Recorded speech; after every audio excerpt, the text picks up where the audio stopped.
Sebelumnya saya ucapkan selamat kepada rekan-rekan seangkatan saya, kerabat dekat, dan teman-teman yang lainnya yang telah berhasil menyelesaikan perkuliahannya di kampus kalian masing-masing.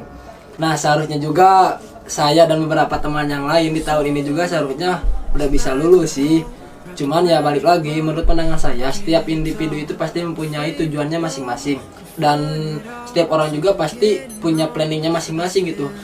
Orang yang udah lulus tepat waktu belum tentu juga dia bisa dibilang kata sukses, dan orang-orang yang belum lulus tepat waktu belum juga dikategorikan dengan orang-orang yang malas.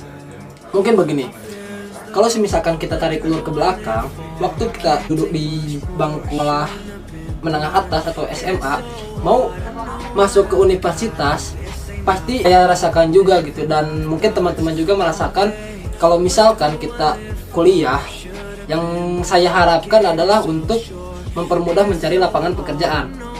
Tapi setelah saya masuk di bangku perkuliahan, ternyata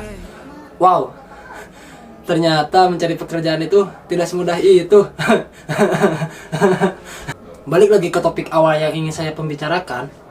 Menurut saya, orang-orang yang belum lulus tepat waktu bukan dikategorikan sebagai orang-orang yang malas.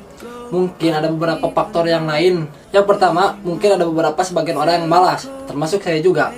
Yang kedua, mungkin si mahasiswa tersebut belum lulus tepat waktu karena beliau masih mempunyai jabatan di organisasi internal kampus.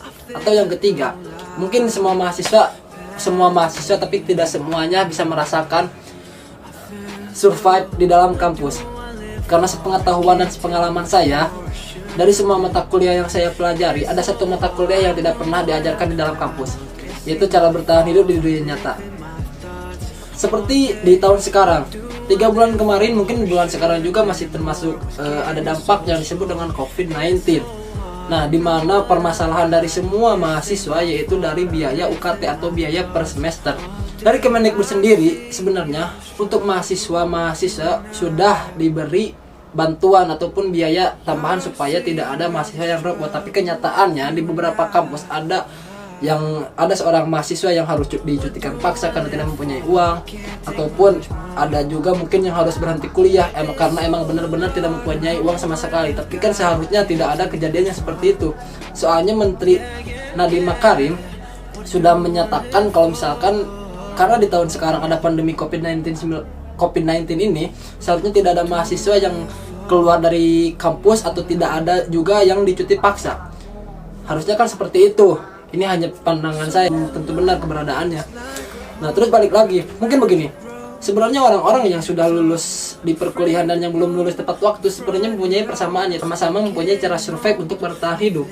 Mungkin orang-orang yang telah lulus di kampusnya masing-masing, mereka survive untuk memulai langkah baru dalam kehidupannya. Dan orang-orang yang belum lulus tepat waktu, mereka sedang survive bagaimana caranya dia bertahan hidup. Karena tidak semua mahasiswa biaya hidupnya dari orang tua. Mungkin ada beberapa juga dari si orang mahasiswa tersebut yang sudah terlepas dari orang tua. Tidak ada yang tahu. Menurut saya, emang gelar itu kita sangat butuhkan di dalam dunia pekerjaan. Tapi gelar belum tentu bisa menjamin kita sebagai kesuksesan.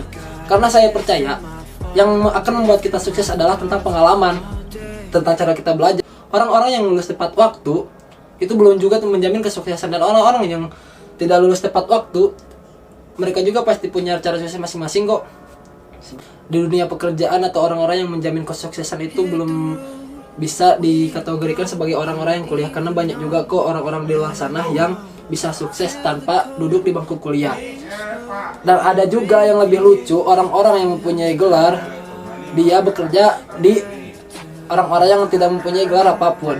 Kita beruntung, termasuk saya juga beruntung bisa duduk di perkuliahan itu, meskipun saya juga belum lulus. Harusnya saya tahun ini juga lulus. Jadi sekali lagi, selamat kepada kawan-kawan yang telah berhasil menyelesaikan perkuliahannya secara tepat waktu, dan mudah-mudahan saya dan teman-teman yang lain juga yang belum bisa selesai di tahun ini bisa secepatnya menyusul kalian. Selamat datang di kehidupan sesungguhnya. Hidup mahasiswa. It's so hard, I know what I've got. No, this ain't my fault. I live in